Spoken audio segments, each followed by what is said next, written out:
তো গাইজ আজকে বাড়ির সামনে বন্যা হয়ে গেছে, পুরো বন্যা হয়ে গেছে। তো এই কদিন ধরে তো একটানা বৃষ্টিতে মানে প্রচুর কাজবাজের অসুবিধা, বাড়ি থেকে বেরোনোর অসুবিধা, মানে প্রচুর প্রচুর অসুবিধা হচ্ছিলো। তো সেই কারণে ভাবলাম যাও, এই কদিনে বৃষ্টিটা কমেছিল, সে কদিনে ভাবলাম তো যাই হোক কমে যাবে। কিন্তু রাত্রেবেলা বৃষ্টিটা হয়ে এতটাই জল বেড়েছে যে কিছু বলার নেই। মানে সবার তো কাজবাজের ক্ষতি, যারা মনে করো বাইরে কাজকর্মে যাচ্ছে তাদের তো প্রচুর ক্ষতি। এখানে ঘরে ঘরে সবার জল ঢুকে গেছে।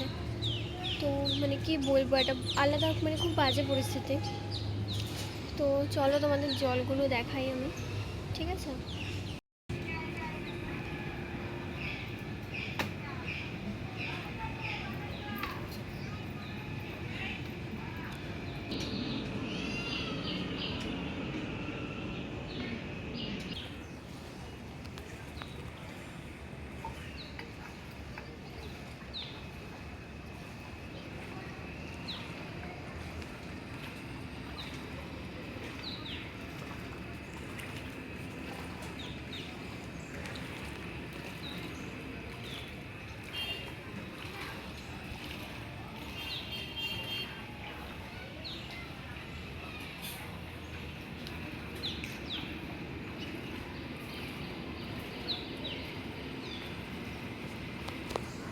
কি বলবো, খুব খারাপ অবস্থা গো বাড়ির সামনের।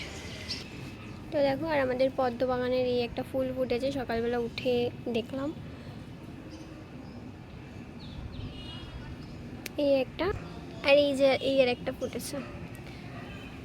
তো তোমাদের কার কার বাড়ির সামনে জল আমাকে অবশ্যই কমেন্টে জানিও, ঠিক আছে? কারা কারা বন্যায় কেমন আছো আমাকে অবশ্যই কমেন্টে জানিও। টাটা।